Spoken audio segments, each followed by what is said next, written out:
Thank you for that introduction and for inviting us to be here. I'm Leslie Glass, I'm the mom. And first of all, I want to say, what did you think of this morning? Was it brilliant? It was brilliant. They were erudite, they were funny, they were everything. Nancy, thank you so much. And Josh is just, what is he? He's just a miracle. So, like Raquel, after I arrived here, I thought, I really don't like my speech as much as I wanted to. So glad I didn't make any slides. Right? But I am going to say it pretty much the way I wrote it, just because, okay? So before I tell you my story, I really want to assure you that wherever you are on your mother-daughter journey, you have the peace and the power, you have the power to find peace and serenity no matter how old you are or how bitter your differences. We're going to start with my story in a thimble, and we're going to start with the breakup. So this is why age is important. I was 69 when Lindsey left me. We had 34 years of real closeness and devotion on both sides. But when we fell out, it was just before the premiere of a PBS special that we had produced together. Lindsey disappeared without saying goodbye. Yes, we were mother-daughter partners, authors, and award-winning documentarians. The year was 2014, and we had been through addiction recovery, and we had built a reputation as recovery advocates and relationship experts. Our film on teen addiction prevention was to be the high point of our work together and our own recovery. So imagine this, Lindsey ghosted me. And she blocked me. And her sudden defection, and we had a movie coming out on PBS, and her sudden defection broke my spirit. How many of us have felt that way? All of us? All of us? A child we love more than almost anything in the world has left us shattered. In my case, my child was alive, but didn't want to know me. I'm not speaking in hyperbole when I say that I did not see any point in going on with my life. I really felt that way. I was humiliated. Now, our breakup was particularly public and dramatic, but an epidemic of thousands of moms are living through heartbreaking separations just like ours. Daughters and sons who just don't want to know us anymore. Now, the cause of these breakdowns is something I call mother-daughter relationship burnout. Of course, every mother-daughter breakup has a different burnout origin, but burnout occurs after years of conflict around opposing wills and wishes, unresolved grievances and trauma, and relentless arguing over both important and unimportant things. Mother-daughter burnout is real, and a breakup at any age can feel like a divorce. In a divorce, however, there can be some comfort and relief in ending a relationship where two people tried their very best and have given up. The thing about moms, though, is that we rarely want to give up. What I learned is that without insight and tools, you can't fix what's gone wrong. You can't do it alone. I have to say here that as moms and humans, we all do the very best that we can, whatever our situation.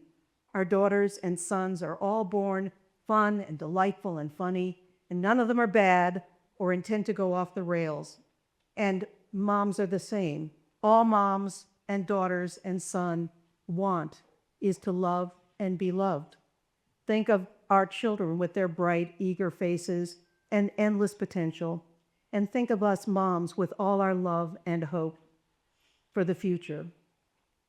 The trust and love that moms need to maintain a healthy relationship, however, is fragile. Damage control can be impossible.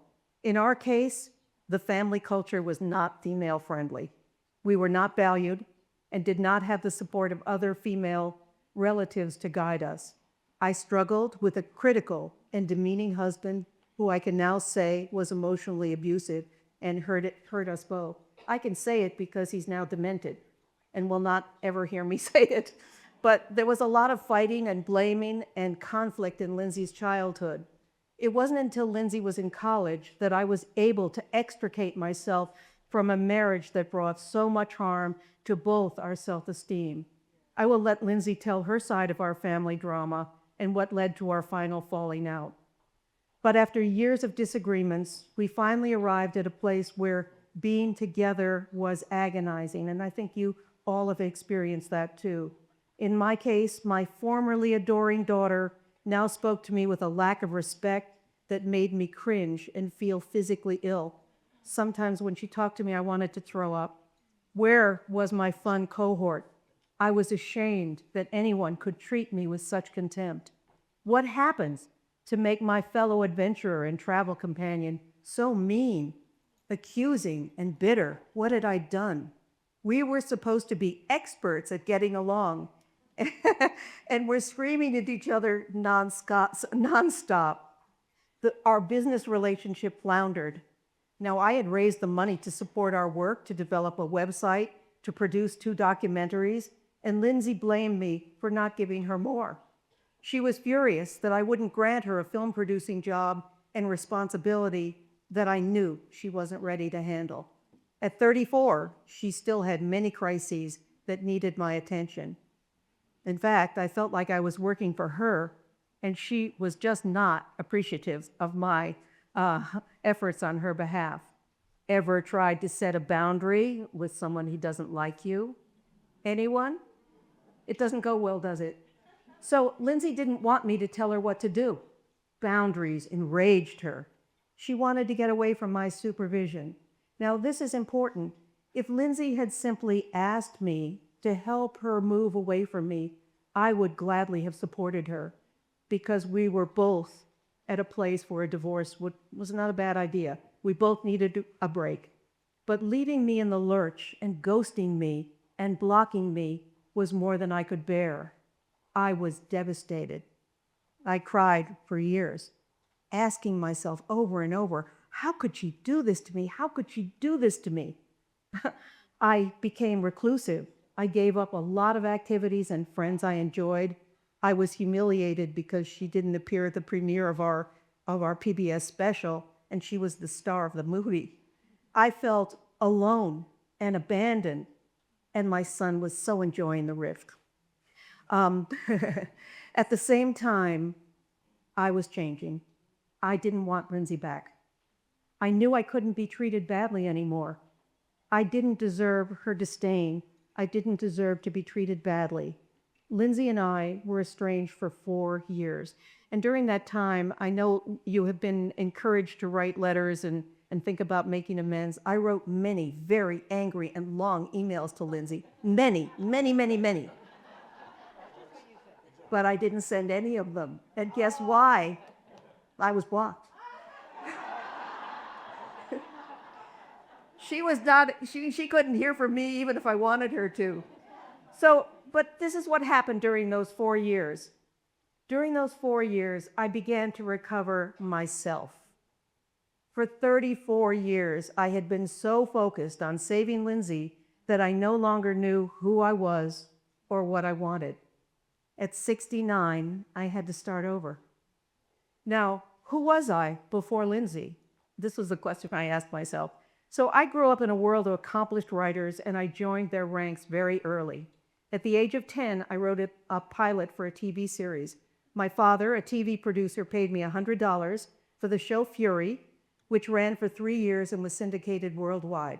I never got a royalty, and I still have that $100.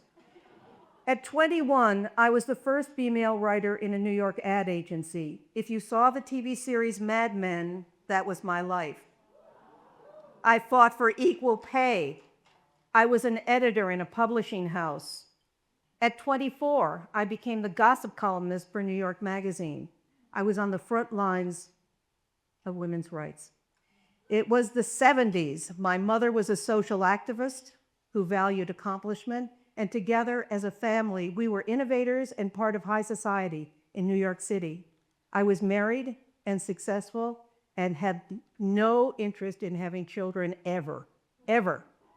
But life had other plans for me. When I was 27, my mom got cancer, and I would have done anything in the world to keep her alive. And this is where my magic thinking comes in. I quit my dream job at New York Magazine, and I spent the next 2 years supporting her in and out of a cancer hospital, thinking if I just wrote a novel and had a baby, I could keep her alive.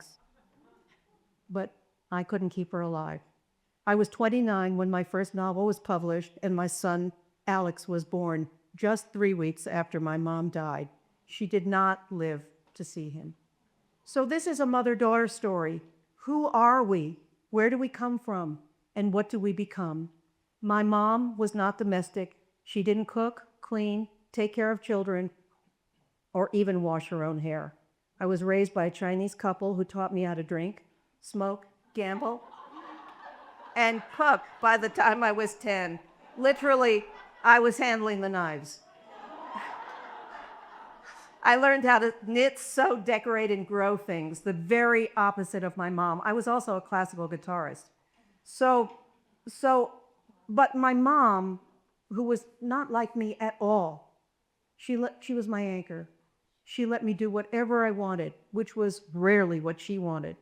Even marry a man she knew would not be right for me in the long run over time.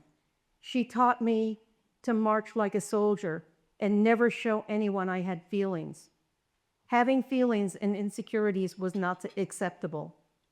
So my mom also told me that no one else would ever love me like she did. That was a very dangerous thing for a mom to do. She was my person, and losing her was my first heartbreak and set the stage for my special love and caring for both of my children, but especially my daughter, who I believed was fragile. I couldn't keep my mom alive, so I had to keep my daughter safe. Like a Disney movie, I had a wound and a mission. Does this resonate with any of you? I became super mom. I felt responsible for keeping my daughter alive. Now, we all have flaws, and mine is a will of iron. Like, I have been rejected by every publisher in the Western world, and nothing could stop me as a writer. Having a will of iron is great if you want to be successful at anything. Having a will of iron and believing you're always right, however, can be the recipe for disaster when it comes to relationships. From the very start, Lindsey presented challenges to my iron will to save her. In her early years, she had both upper respiratory infections and stomach issues. She was in pain and clung to me for support. Physically ill as a child, Lindsey was also anxious and fearful. Our family life was far from harmonious. There was a constant battle between the males and the females. My husband was a litigator and lawyered us to death. Now, I was an author, a mystery writer who killed people for a living. And I was very good at it.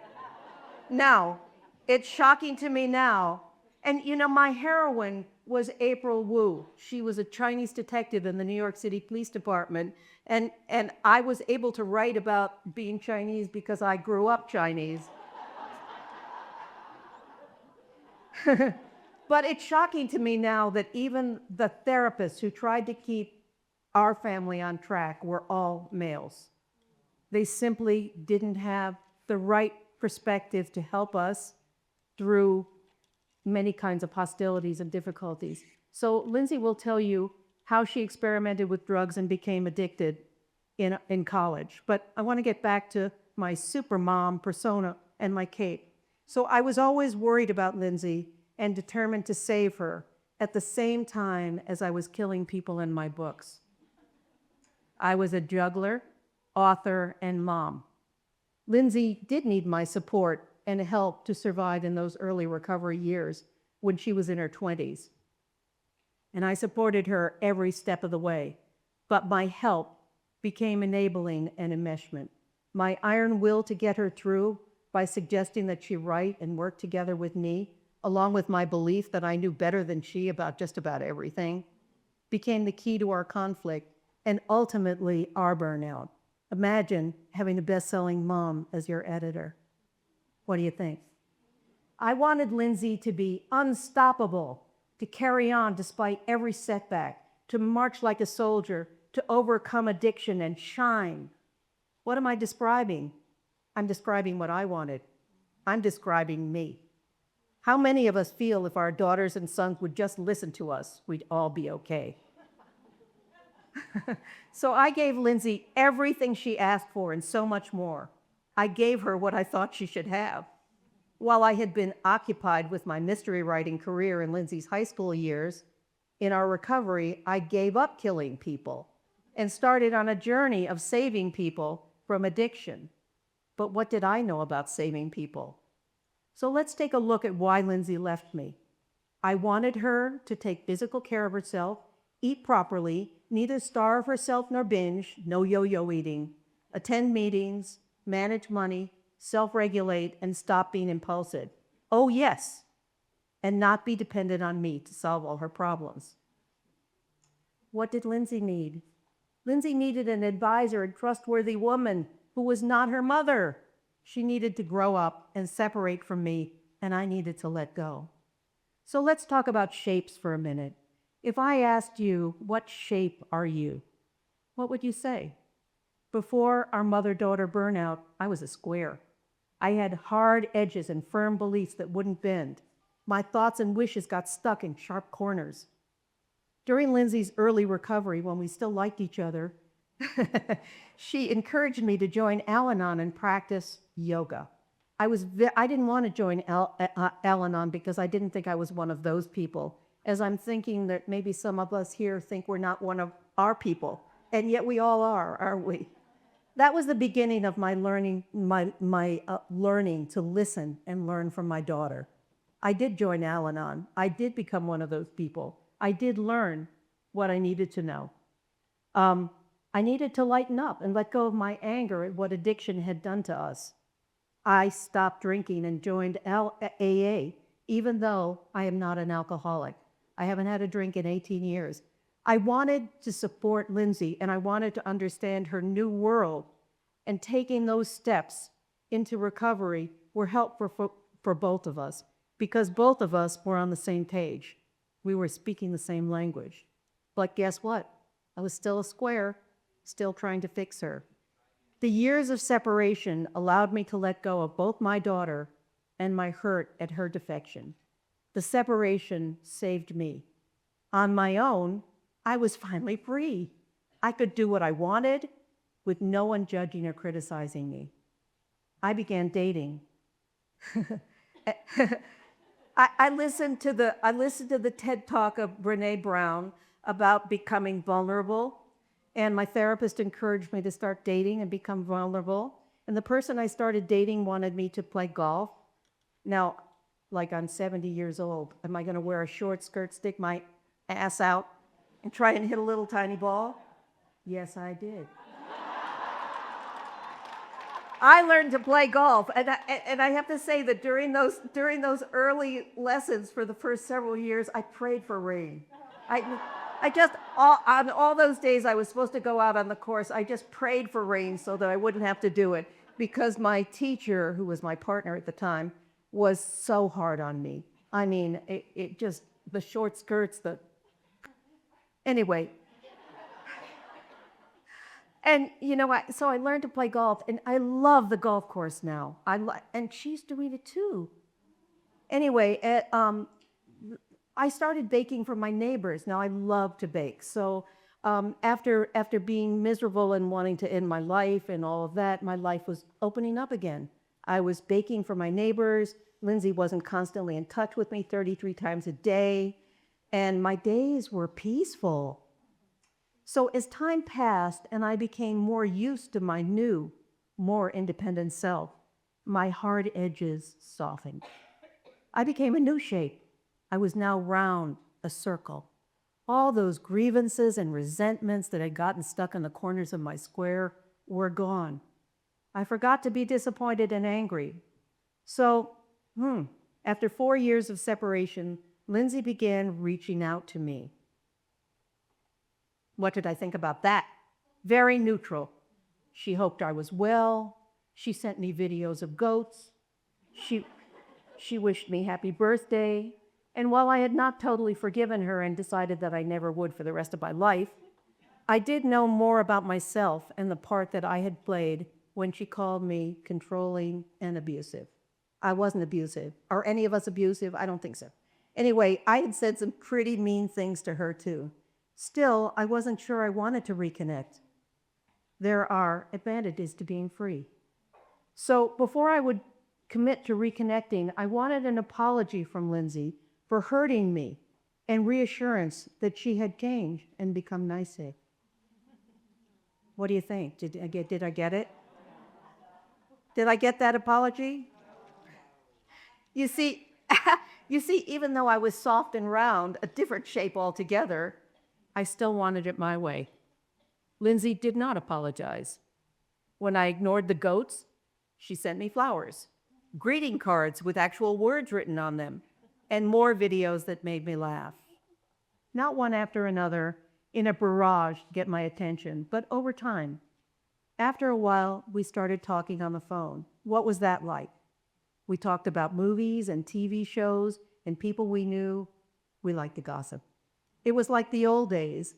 And then I offered to meet her anywhere in the United States for coffee, if we agreed not to talk about the past. And that is what we did. We talked only about things that made us happy, good memories, no triggering of old issues, and that was how the development of trust began between us. After Lindsey tells her side of the story, we'll talk together a little bit about reconciliation and forgiveness. Thank you. You better do your job. I hope she's as funny as I am. Oh, goodness. All right. Hi. Well, it's quite the experience being the daughter in this room and at this weekend. So I just want you to know that I'm really, really honored to be with all of you. And I am witnessing your experience. And I have all the compassion in the world for it. So, had this really funny open about how we got here from Sarasota, Florida on multiple planes and multiple cars. It started at 6 a.m. and we didn't even have a whisper of a fight. And that's how you know we really reconciled. And then we fought the whole way here. So I couldn't get up here and tell that and start on a lie. And it kind of reminded me of a quote that I'm going to open with today. And that is, be messy, complicated, and afraid, and show up anyway. And I think it's a Glennon Doyle quote, but it pretty much encapsulates who I am, what our experience has been, and even what showing up at events like this means for us. So you just heard from my mom about her experience, and I want to assure you that I knew what she was going to say. And I am okay with everything she said. And even before I read it, I knew that I'd have to be okay with whatever she wrote. And that is, mother-child relationship recovery. Because as you'll hear, I had my own experience, my own memories, and sometimes they don't line up with hers. So when we actually heal and repair a relationship, one of the hardest but most transformational things is being able to sit and listen to someone else's experience of you, no matter what you think of it. And then you have to validate it for them, even when you don't agree. So we came up with the name Breaking Down, Breaking Apart, and Coming Back Together for this talk, which I think was shortened to Breaking Up to Making Up. But that was the original title. But it doesn't actually begin to cover the gamut of the mother-child relationship. And I was thinking a lot about the title as I wrote my words for today, and something occurred to me, which is that the breaking down and the breaking apart wouldn't be so bad if things didn't start out pretty well. Certainly not perfect for anyone, I think, but many mothers and children who do break up had a good start and loved each other very much. And that's why the loss feels so big. So here's my version of the story as I know it and as I remember it. I was born in New York City in 1977 to a well-educated, sophisticated family.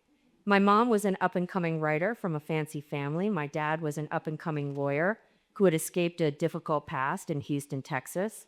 My parents were bright, good-looking, and people liked them. The future could not have been brighter for us.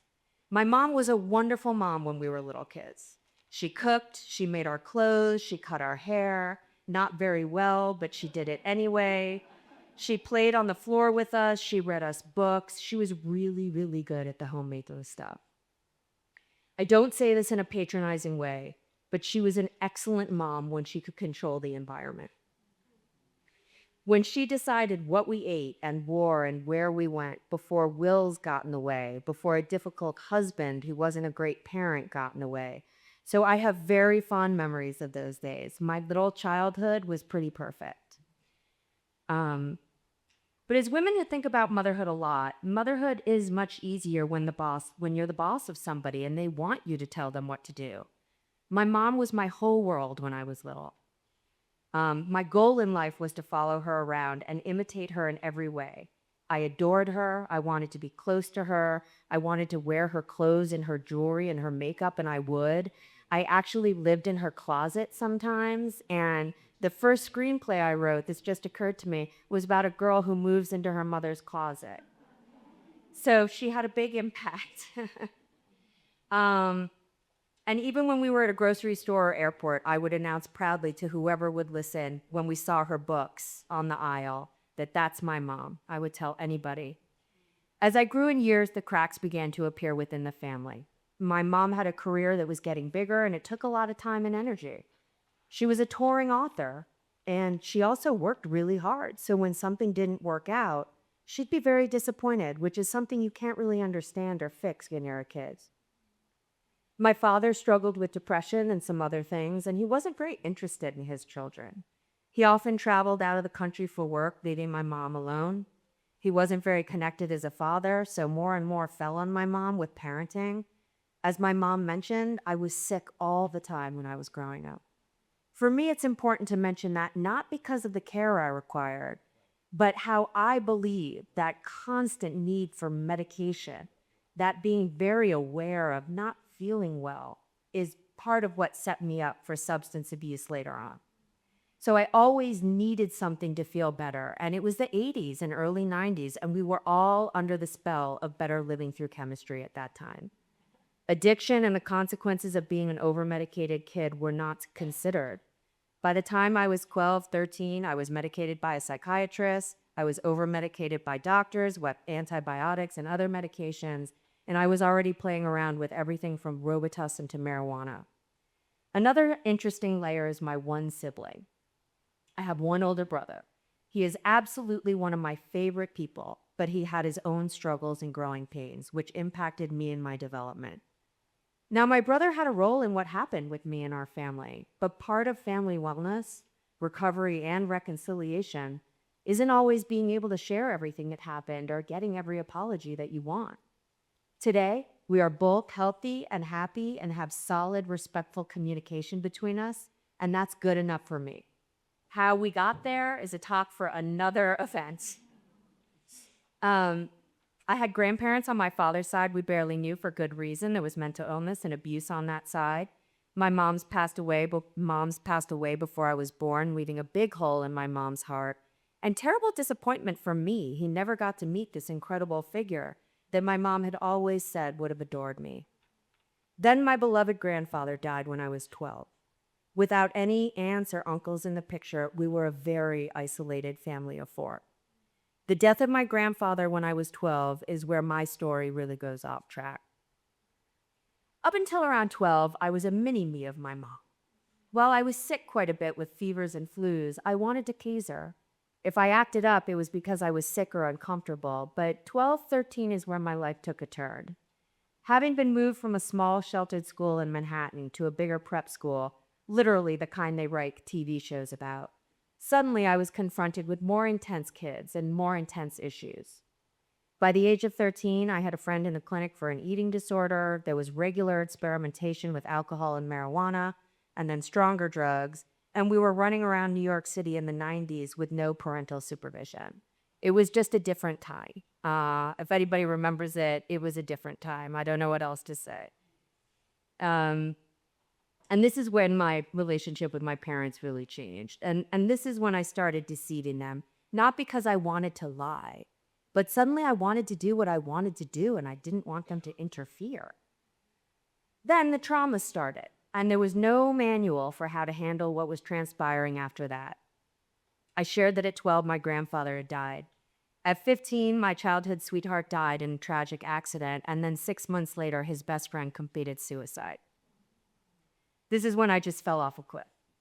My little heart was broken. I was struggling with anxiety and depression, but I didn't want help. I wanted to act out.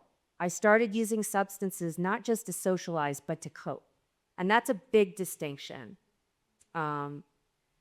So this is where the big disconnect with my parents began. I was hurting. I did not know how to manage any of it or how to communicate it properly, and I found comfort in the wrong lifestyle with the wrong friends. I began to shut down all real communication with my mom. At first, my lying was simply about wanting my parents to stay out of my business. I would say I was going to a friend's house to watch a movie, when in reality we were smoking pot on the street or later in bars and clubs. Later, the lies grew to hide the lifestyle I was engaging in. Again, I wasn't trying to hurt or deceive them. I actually didn't want to disappoint them with how I was living, but I had no plans to stop what I was doing. The really bad fighting with my mom began in high school. Mainly, we fought about the disconnect between what she was seeing and what I was saying. We fought about family dynamics issues. You heard about some of the issues in our family. There was always a battle about something. And we fought a lot about going out. And when she nagged me about school or other things, I became enraged because she was really successful in those years. And I felt that she had chosen work and other things over me. As an adult, I know that's not true. In writing those books, I understood what she was doing within those years. But as an angry, rebellious teenager, I wanted to be left alone to do what I wanted to do. I found her controlling. She's strong-willed, and I was becoming strong-willed, and that's how we were into battle. Mostly with words, but words hurt because we used a lot of blaming and shaming in those days. But I need to make it clear that it was interspersed by a lot of great times, shared activities, travel. We had a complicated relationship that had a deep underscore of love and camaraderie, but was building up resentments and disappointments. I did, however, still follow her instruction and went to Johns Hopkins, which was the school my parents thought I should attend. To that point, I never stopped achieving. Even though I struggled, I still managed to do well enough in school and took on whatever extracurricular activities would help my cause. I played tennis. I went to summer schools. I did well on tests. My drive to seem normal was strong, which I'm sure was really confusing for my parents. I didn't run away. I didn't drop out. I managed to sustain despite my decline. That is until college. Without any supervision, I descended into real addiction. This is where the fighting with my mom escalated as well. She could tell I wasn't well. I went down to 95 pounds, and I looked like an addict. But because I would refuse to admit it, she thought I was dying of cancer. We would fight terribly in those years. She'd want to know what was wrong with me, and I was completely defensive, simply wanting to hide this addiction I had. Those fights were really nasty. We never had any physical altercations, but we screamed at the top of our lungs, and I'm sure I punched a few walls in those years. Sometimes I'd drive 3.5 hours home for the weekend for us to have a terrible fight, and I'd get right back in the car and drive 3.5 hours back to Baltimore. I finally hit my limit in my junior year. I knew I was killing myself, and I decided to call the person I was most afraid of in the world. I called my mom, and I told her I needed to go to detox. The interesting part of this was she wasn't angry. I think she was so relieved to finally have a reason things were the way they were. It all made sense now. And there was a solution. Rehab. In 30 days, I'd be fixed. So we made a plan. We went to the Gap to find the appropriate rehab clothes, and off I went.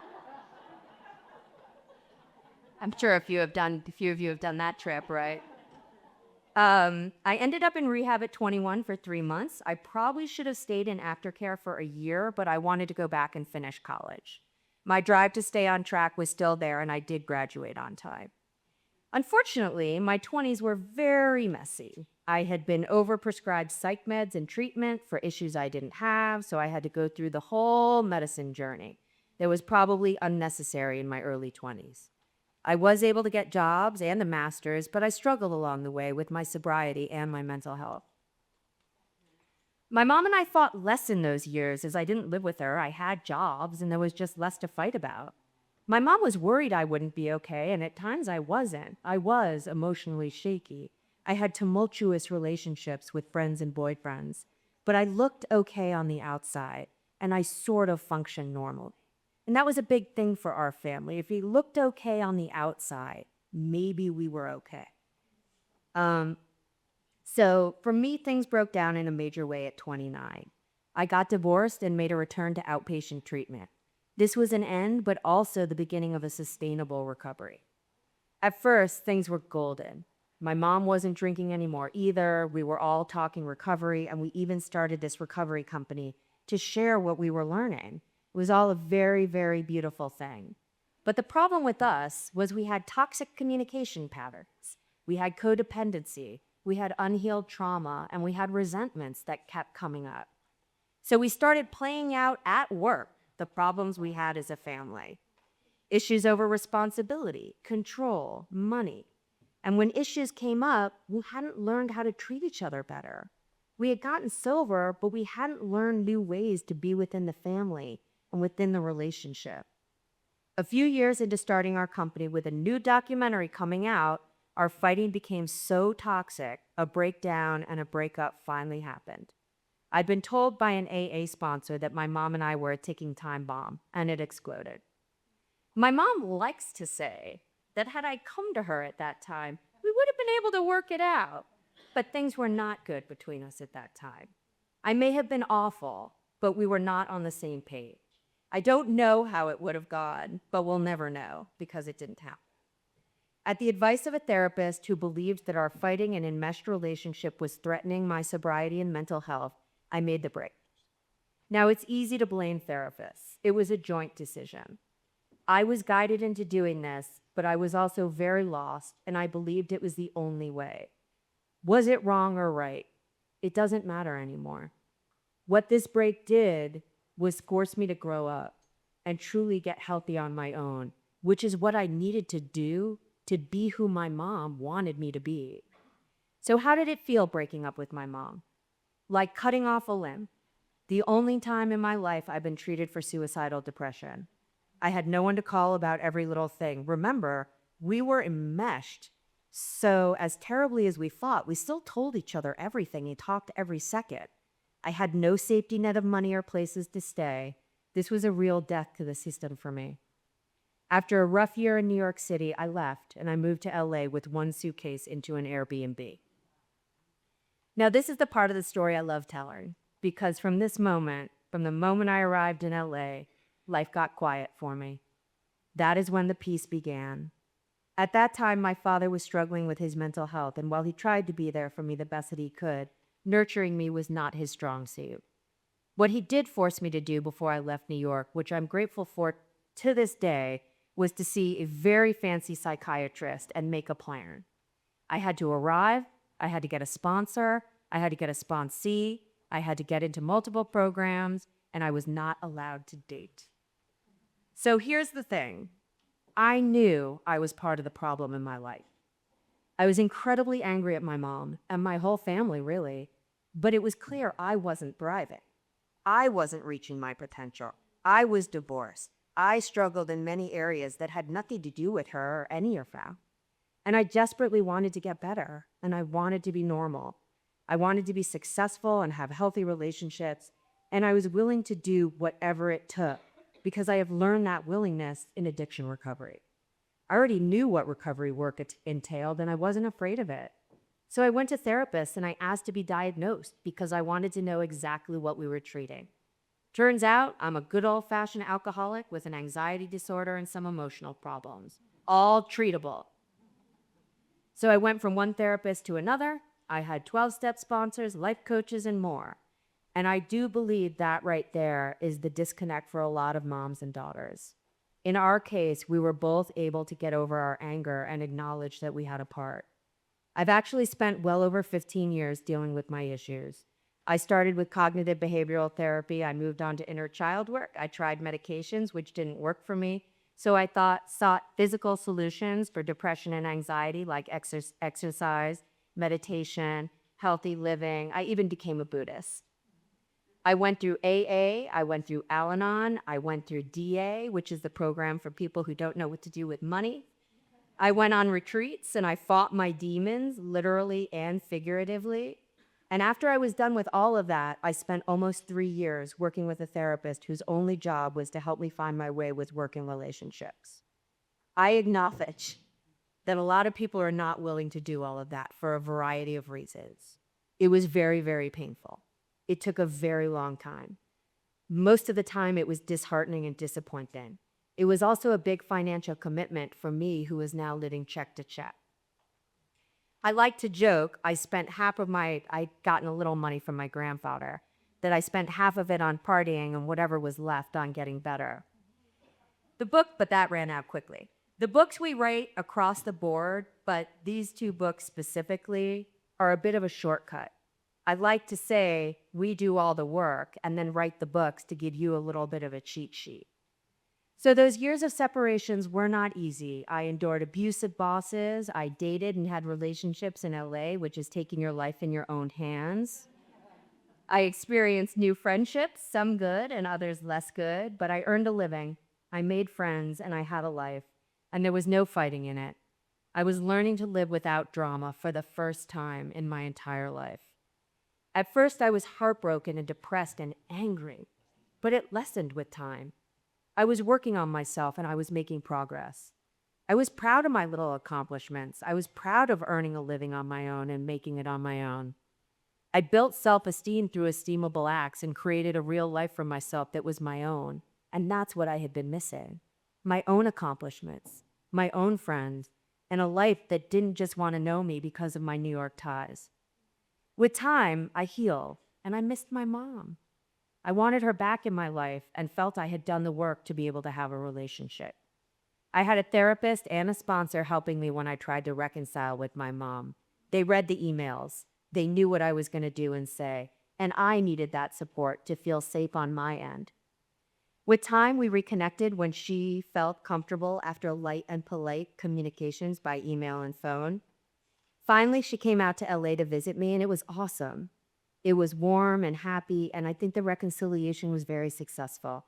Again, we had supervision and rules. No talking about what happened. Retreat immediately if things get heated. And my favorite expression for anything, keep it light and polite. It works for all events, I promise. And by this time, we both had new tools, and we had had the time and peace to be able to have a relationship that didn't require drama.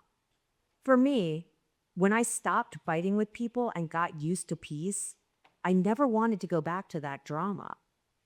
I think the reconciliation and recovery went so well for us because we had both found ourselves without the other. I don't mean to gloss over these past 8 years that they've been pretty okay.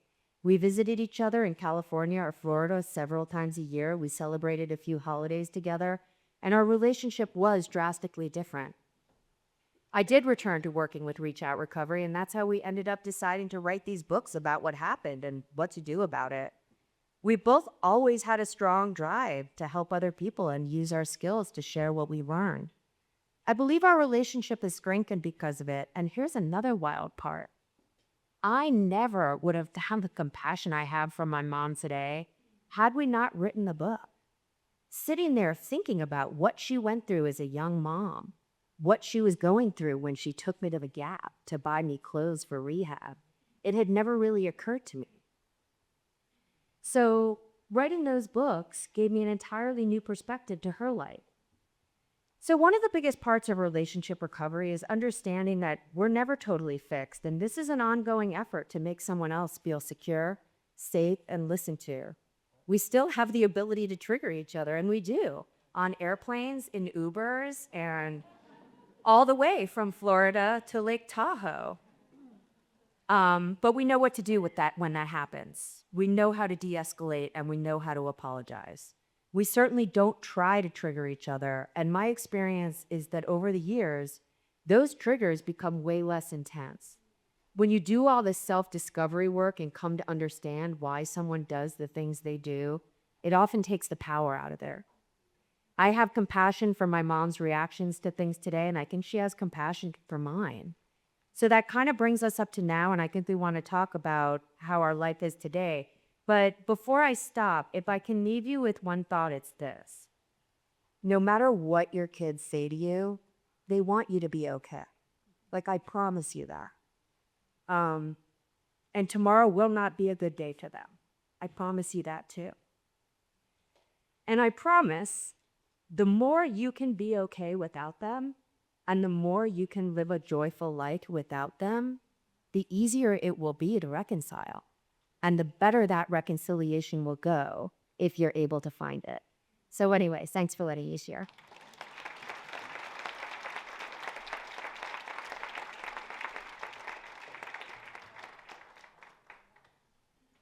Thank you both so much. I know we all feel it, right? So what we're going to do is we're going to have Dr. Joshua Coleman join them for some Q&A, and then Rachel has a few questions for them as well. So we're interested in this conversation. Hi, you guys. Hi. I'm going to stand up here, so Okay, Oh, good. it's just easier. I don't think my Mac Is your mic? is on. It's on? Okay. Anyway, that was really great. And I appreciate the courage of being able to kind of tolerate each other's versions of what the other one was saying and doing. And that's really hard to do. And that's part of the hard part about reconciliation versus kindness, of being able to tolerate our children's version of us, which is often quite different from our own version. I mean, I don't know how much you guys do my own stuff, but my daughter and I, we're reconciled, but we'll still occasionally have conversations. And she'll kind of, her version of the past is quite a bit different than my version of the past. But if I couldn't tolerate it, if every time she raised it, I wanted to correct her or scold her or tell her how much she was wrong, it did not go well. So in psychology, we call that differentiation. The ability to see yourself as being separate or different from the other person. But the other thing I want to highlight is that you guys, we're actually just lucky. And not just lucky. Yeah. You guys worked super hard. You did all the right things. I worked super hard and did all the right things. But there's a whole room full of people who I bet have done all kinds of right things. Probably the kind of things that you did as a mom, that I did as a dad. And there's still a strain. So I just want people, I don't want anybody to walk away from this weekend, and I don't think you said any from this would meet anybody that feel like this, that, like, oh, I must be doing it wrong if they're reconciled. These guys are reconciled, the Coleman's reconciled. It must be in them, I'm missing the piece. Now, you can still be estranged because so much of that depends on where your kid is. I mean, in your case, Lindsey, you were ready and willing to open the door to your mom, but only after a long period of struggle and difficulty and self-analysis, and you were able to pull back and kind of create a space. So I think what's interesting, I'm just kind of curious here, how many of you are estranged from a daughter? Wow, almost everybody. Yeah, and how many are estranged from a son in addition to? But still a minority, I mean, the majority are estranged from, I'm just going to check my Instagram, no, I'm kidding. I can't believe that person posted that. What a jerk. That's just a day in the life for me. But I wanted to quote, I don't know if you guys have ever read Ruth Whitman. She's written a couple of really good books. One of the most recent books is Boy Mom. But she wrote a book in the New York Times called Little Complaints, something like that, Little Comments. And it was about how when her mother visits her, she makes these little comments that she finds really hurtful or difficult. and it's such a good insight into the female psychology. And being a guy, I'm an expert in the female psychology. I mean, I guess it's obvious, right? So the statement was, at both its best and its worst, the mother-daughter relationship can at times be as close as two humans can get to telepathy.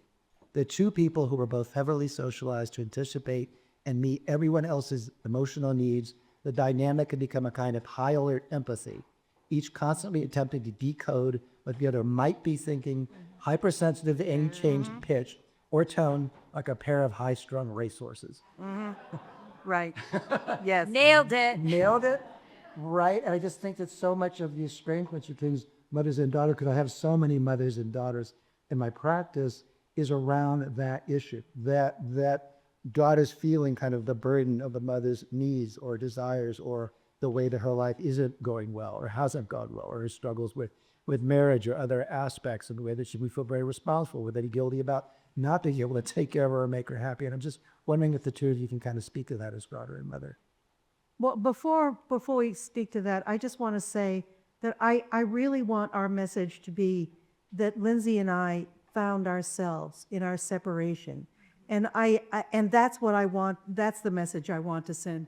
I am old, I'm really old, and I want you all to know that you have a lot of life left. So when you define your life and the importance of your life as whether this is in it or not, then you're really limiting your own potential and your ability to have happiness. So what you just said, yes, it's true. Too close, looking at each other's faces. And it happened to us on the plane yesterday. It happened to us on the plane. I arranged for her to be on the aisle and for me to be on the inside, hoping that no one would take this seat here. Okay? This is what I did for her, right? Right. Somebody took this seat. The person who took this seat said, "Oh, why don't you two sit together?" Okay? So now we're in this situation where I had arranged for her to be in the aisle. She said, "Oh, I'll sit in the middle." And I said, "Oh, no. I'll sit, and we got into this thing because there it is once again. I did this to make her happy. I couldn't make her happy. She wanted to move, and we're having a fight on the plane about which one of us is going to move the seat. So there we are. Right. Go. So what's the question? You tell us what really happened. It was pretty close. What was the question? How do we handle each other? No, it's about, No, his question. oh, Yeah, go ahead. no. Now I want to see you guys fight. Don't- and see how you all work it out. Oh, gosh. No, the question is really how much of the kind of enmeshment in the female psychology, which is more oriented towards kind of a kin-keeping, sensitivity, guilt, etc., how much of that contributed to your estrangement or ongoing? I think it absolutely contributed to estrangement, no question. I tried living up to her. She's acknowledged it. It was not easy. So I definitely think, we were in each other's business. The marriages, the boyfriends, the friendships. So yeah, I think it was very intense. I would say this, in our life today, we're very careful because we will creep right back into it. Like so quickly. I moved to Florida last summer. I'm learning to play golf. I live across the street from her. Oh my God. I told my boyfriend, I might have to move in. So I'm a little bit further. But no, I think that it totally contributed to the breakup, and it would be an ongoing issue if we weren't very aware that we need to kind of, we do a lot? We ask. So she had some stuff with her relationship this year, and I'd ask her, do you want input? Do you want my support? Or do you want... So that's a big thing we do now, which is, or if one of us is just getting into it, the other one is really comfortable saying, let's sort of back it up and either talk about this later or never again. Yeah. No, I think asking was a really good rule of thumb. Yeah. And do you think that's why your generation's more kind of boundary sensitive, in part because parents of our generation have been sort of so involved and careful and intrusive in certain ways and enmeshed? I'm going to go first, and then you can add. I know she's going to want to add to it. I'm going to say something. I hate that it's on camera. I honestly think what's happening I'm a little old. I'm Gen X, but even younger, I don't think it's good. I think there's a lot of information out there in social media. I think there are a lot of people putting information out there who don't have the experience or the responsibility to be doing it. And I think a lot of kids are listening to things that are influencing them in ways. And I say that not just as somebody who's interested in the topic, but I sponsor in 12-step, and I have for 20 years. And I hear what these girls say. Yeah. And I'm like, where did you get that? And why do you think that? And it's shocking to me as somebody in my 40-something years. Yeah, it's kind of was a lot of junk out there. Yeah. that people are responding to. Yeah. You? Well, I would say the same thing, and I think we both agree that not every single therapist that's out there does the right thing.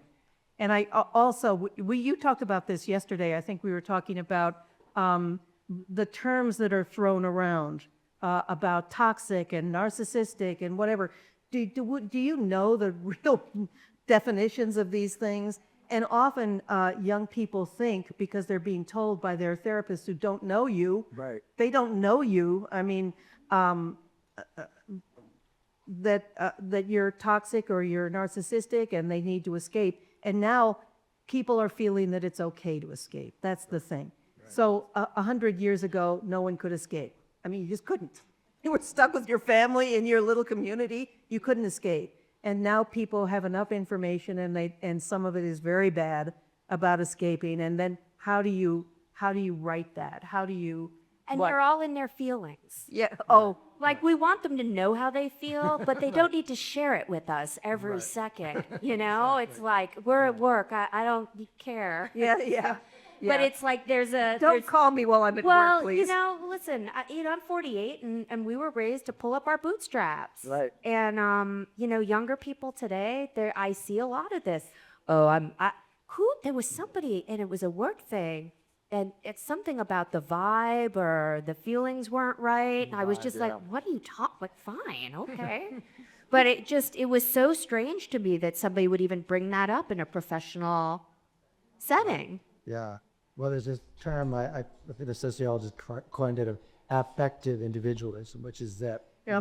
Is that? No, I'm agreeing. Yeah. That you become an individual basically with your emotions being kind of the navigational tool. So it sort of gives the person who has that orientation, this enormous authority, it's kind of, well, that's how I feel. You know, I feel uncomfortable with you, so that must mean that you're calling about me. You know, or I feel anxious when I'm around you, so clearly you're doing something wrong. And that's the problem with not having a moral structure in society. The moral structure is just individualism, and what really matters is how I think and how I feel and my goals and my mental health. It sort of removes the larger structures that kind of compel you to stay in the game and be in contact with family or other difficult people, even if you don't want to, even if they're really difficult. Well, the other thing is that we're not taught mental health. Right. We're not taught what it is to be healthy, what makes a human healthy: physical, emotional, social. Right. Those are the 3 pillars of health. Do they learn it in high school? Do they learn it in college? Do they learn it in work? Do we learn what those 3 pillars of health are?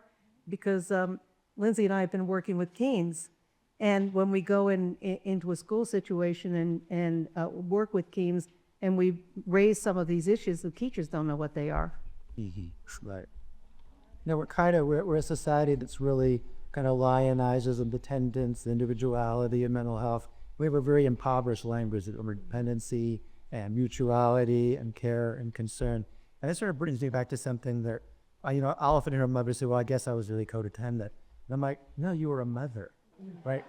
I mean, part of being a mother is that you actually care about your child's feelings and you want to intervene and you want to help. It's not a pathology. If you have a thought about that before we turn it, I think Oh, the codependency? that sort of the tendency to pathologize kind of a natural maternal desire to help and be involved. And you did come. I would say this. That makes total sense, that part of it is absolutely natural and normal. We became enmeshed. That's where I think it became toxic for us specifically. And it's exactly that quote you read.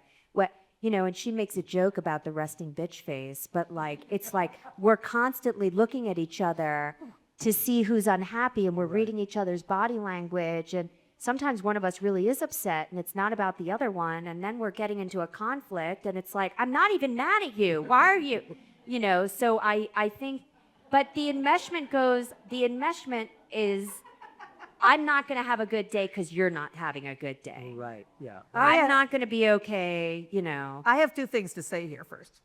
First of all, because there was addiction in our story, and codependency happens in recovery when you're trying to do things for the person in recovery they can do for themselves. And that's what codependency means when you're talking about recovery.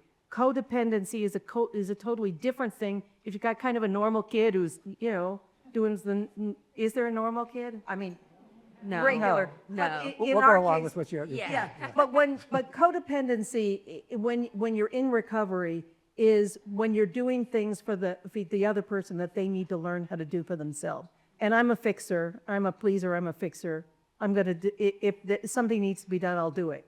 And so it's easy to ask me to do it. The other thing is I want to get into this resting bitch face thing, because every woman over the age of 50's mouth begins to go down like this, right?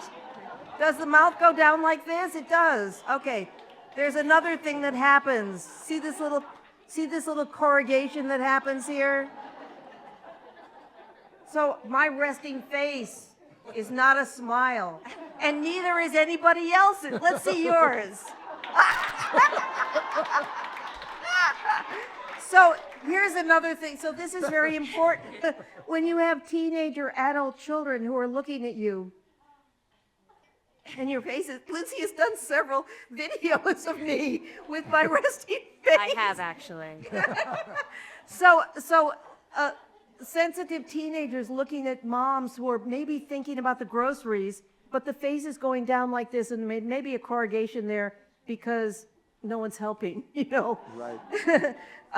But they may be thinking that you're mad at them or you're unhappy or you're whatever, because that face is not the adoring face that you had when they were 3. Right? Okay. So watch it with the resting bitch face thing. Yeah. Good. That's really great. So Rachel, she is a mom of 5 girls, and she calls it her own sorority house. Oh, wow. She has some questions for you too. But thank you. I feel better about my face now. That was an important clarification. So Yeah. really, first I just want to say it's been incredible just listening to both of you. I think you both gave us a real model for what it looks like to tolerate the distress of the other person's story, which I think is one of the most powerful things that I'm often working with mothers and daughters and family members on, is like, can you sit in the room? Can you sit through their story without punishing them for it, without retaliating that they have a different perspective here? So I think what you guys just modeled to us right there, so that we all can see. I also love, and just have to say, I love watching you interact with each other. I love seeing the mother-daughterness in the room. This is what it is. This is a healthy, functioning relationship.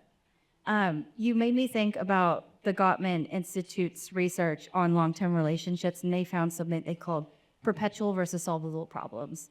And that they studied all these relationships that had lasted for decades, and they found that actually up to 70% of their actual problems with each other never really got resolved. They just learned to live with them. And then they learned to solve the other 30%. And they learned to dialogue around. They learned to have a little bit of humor. Like, this isn't my resting bitch face.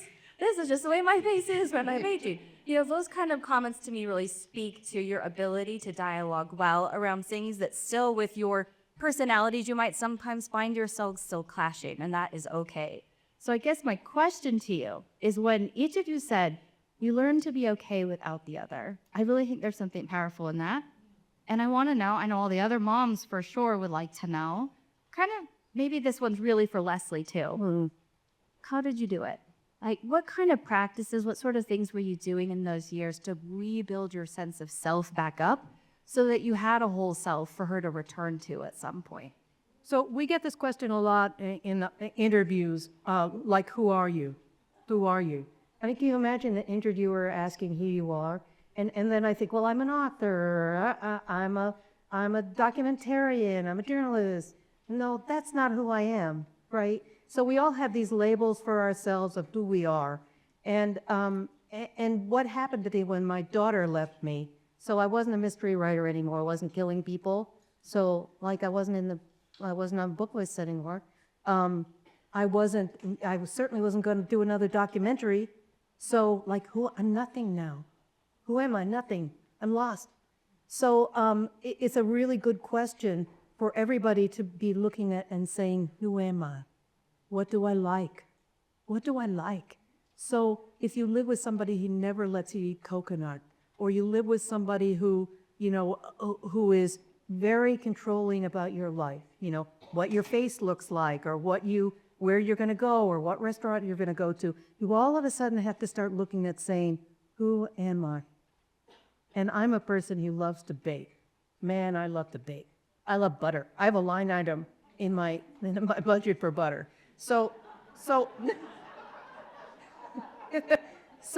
basically, it was that period of I hate my daughter, spending a lot of time writing all these angry things about how good I am, but he's such a good mother. I was such a good mother. I did so many good things for you, and you were so whatever. So I'm writing these things, and look at the ambiguity of hating my daughter and wanting to love my life. Okay, I wanted to love my life. And we talked about joy before, finding joy, learning to live with ambiguity, and understanding that life it's not all good. It's not all good for anybody. So I remember an experience I had with my son. He was 2 months old, and my ex-husband was taking him for a buggy ride outside, and I thought, he's gonna die. There's no way this man is gonna be able to wheel this baby around the block and bring him back, right? He set the house on fire the 2 days before. And I thought, Alex has his own path. I cannot keep him alive. And I felt that way about Alex, you know, Alex, my son, that I couldn't keep him alive. He had his own path to live. And I think that it's very important for all of us to say, she has her own path. And letting Lindsey go was the hardest thing I ever did.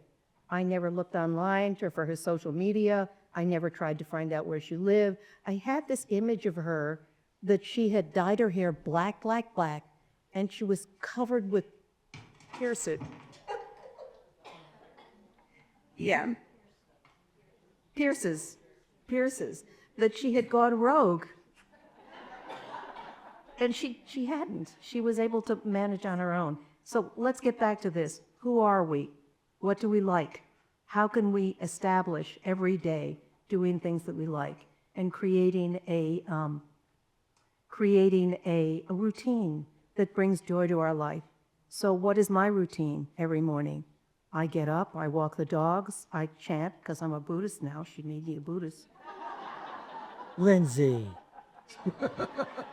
We exercise. We don't hurt anybody. No, we don't. We walk the dogs. But here's the thing. It's like when you meditate and you get out of your self and that square that you're in, and you start looking around and you see, oh, there's a bird. I've never seen that bird before. The trees are in leaf. So how do you do that? You just start. All I can say is, who are you? What do you like? Follow that. Papa, you and see how would you answer that question? Mine was a little bit different because, you know, I needed to do all that serious clinical work. So it was everything. I think there were 3 months of affirmations at one point. I had to say 3 months of affirmations. I had one therapist who made me read The Happiness Advantage by Sean Anker, which is a wonderful book. It's about positive psychology. So for 3 months, I had to do all the activities in that book. You know, I was advised to find other mothers. So I had to find other people to act like maternal figures to me. So luckily, I was in LA for 15 years. I was sponsored by a wonderful woman who founded the Los Angeles Institute for Trauma. So that was one of my sponsors, and I had I had just had wonderful people in my life. One of my dad's girlfriends was actually tolerable, and she and I became very close in those years, and she was with me on birthdays. And that was really lovely, and you were okay with that when we all reconciled. She was pleased that I was that lady had been in my life and had been there for me. So it was really about, and I'm not using these words exactly, but replacing my mom, very important, so that I wouldn't feel so lost on a weekend like Mother's Day. And then it was really, I mean, I had to unpack what happened in our family to kind of get over what had happened. And a lot of what happened wasn't her fault. It just happened. So that was part of my experience. I know there are a lot of angry kids out there, and sometimes they just got to get through it and figure it out. I mean, I want you to know, I had an AA sponsor. I would call her and I'd be like, and my mom did this, and my mom said that, and my mom's this. And she goes, Lindsey, I'm going to stop you because you could be talking about yourself right now. And I'd be like, and I had people who had no fear in looking at me and saying, yeah, you know, just stop talking. You're somebody who needs to be listening right now. So, yeah, it was a lot of therapy, a lot of 12-step programs. And you know what? I did find some really nice friends that were going through what I was going through. And they were a bigger source of support. You know, I heard somebody joking about, we should have an AA group for, you know, parents who are estranged from their kids. You should. I mean, there is nothing better than sitting in a room full of people and being like, you know what my mom did today? You know what my daughter said about me? What a little bitch. You know, but there's a lot of comfort in that, so. Well, I really like what your sponsor said to you. I think a lot of the therapists that are helping the children today aren't doing that. William Blake has this great quote, opposition is the truest form of friendship. And I think in AA, they offer that. And a good therapist does that too, hold the mirror up to you and go, no, this is about you and what you're doing. So I'm glad that you had that experience. Was there other questions, Nancy? We'd keep my eye. Well, Are we out of time? oh, we are. This is didn't plan for, you know, opening up to Q&A. You could be here for many hours if you'd like. But, It's okay by me. oh, yeah. Well, you do have other things to present. But there has been one question because people talked a lot about enmeshment. And could you really define it for folks? Like, because there's like a lot of criticism. You're enmeshed, you're attached, you're this or that. Because they don't understand. So it's been one question. Will you give the clinical, and then I'll say what I think it is? Yeah, well, I thought your explanation was actually great, that sort of enmeshment is doing with somebody that they don't want you to do it for them, that they can do for themselves. And it's kind of, and I think that you guys both being able to hear each other, not necessarily flattering version of each other. And I've had to listen to my daughters, not very flattering versions of me, and tolerate that. And I did say that Rachel was saying how important that is. It's such a key thing. But when we're enmeshed, we can't do that. We kind of don't know where the beginning where the other person is. Right. Yeah. I want to tell you all something. Like, I had to sit there and listen to my mom say you were abusive. Yeah. And I had to accept that. And it's funny when you think you're the victim and somebody looks at you and says, you know what, you are abusive. And I had to think about that and think about, well, you know what, when you're the parent of an addict and they're screaming at you and lying, that's abusive. And if I can't own that, then how could I expect her to feel guilty about neglecting me? Just, well,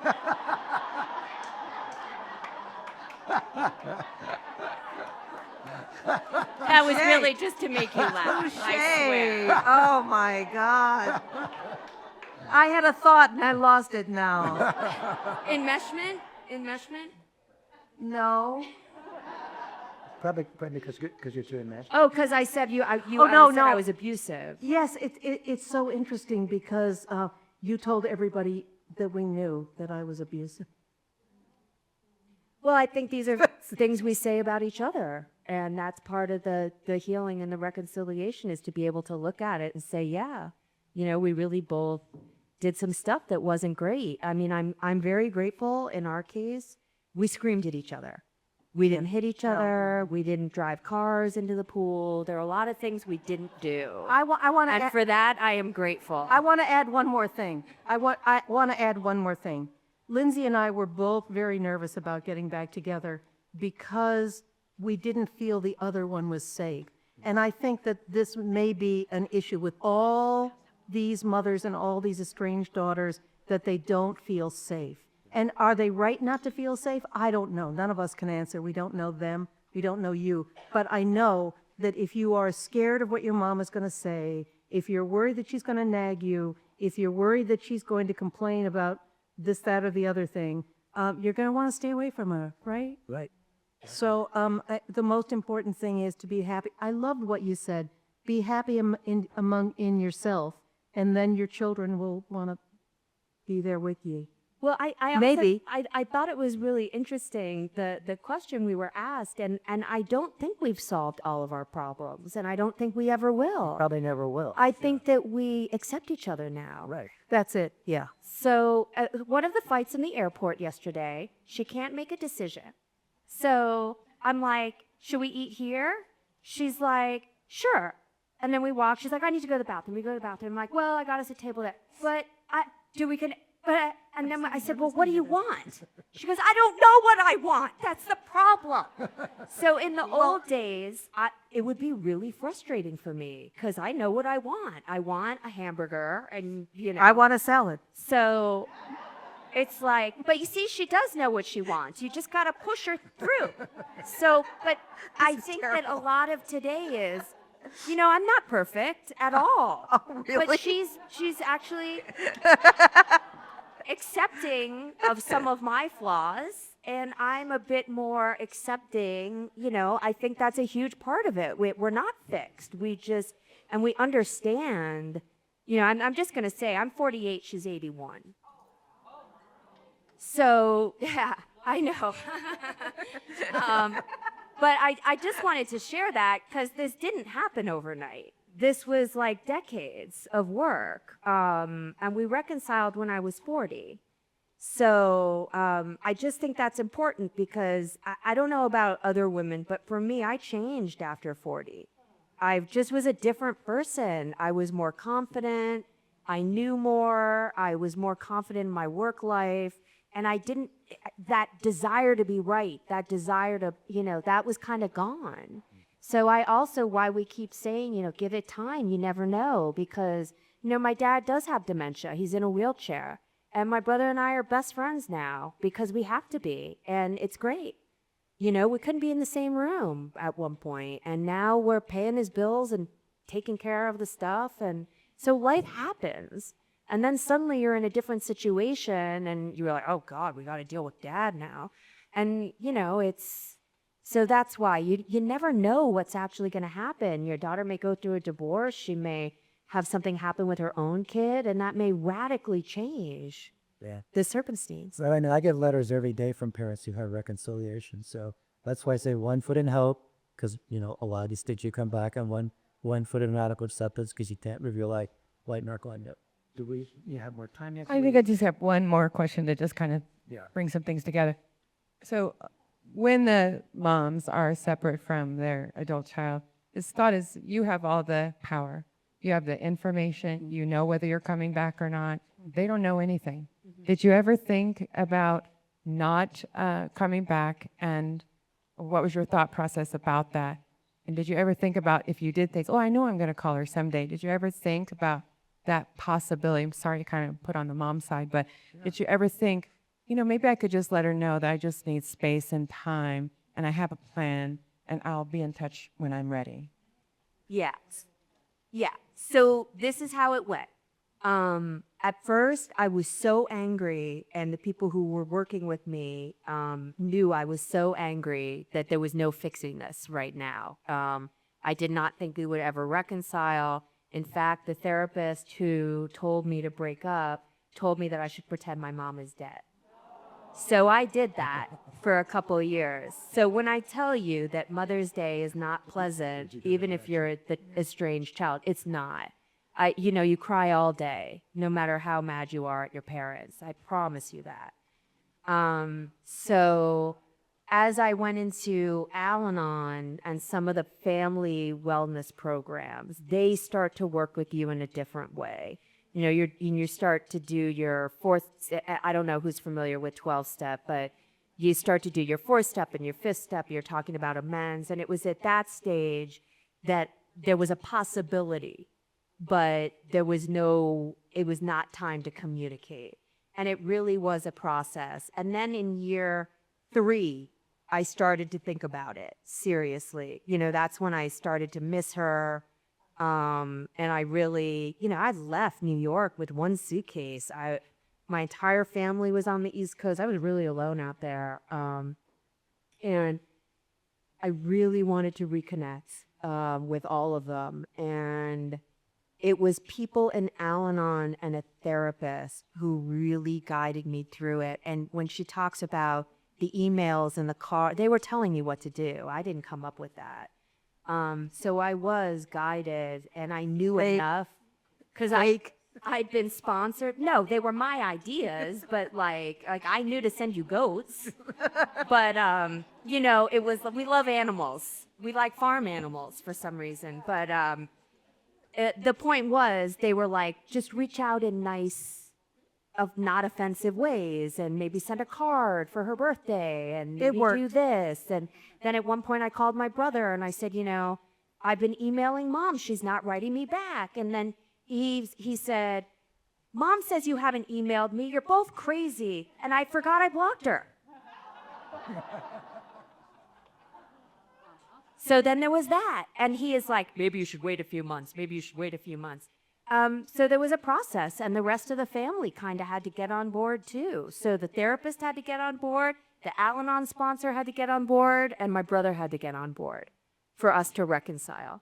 I think it's such an important lesson for everybody in the room that your adult child, you know, maybe working hard on that, maybe figuring things out, maybe you're really captured under a malign influence of who they're married to or a bad therapist, but it's, you know, they're involved in their lives in ways that you just may not be able to penetrate, and that's why time is sometimes the only thing that you got.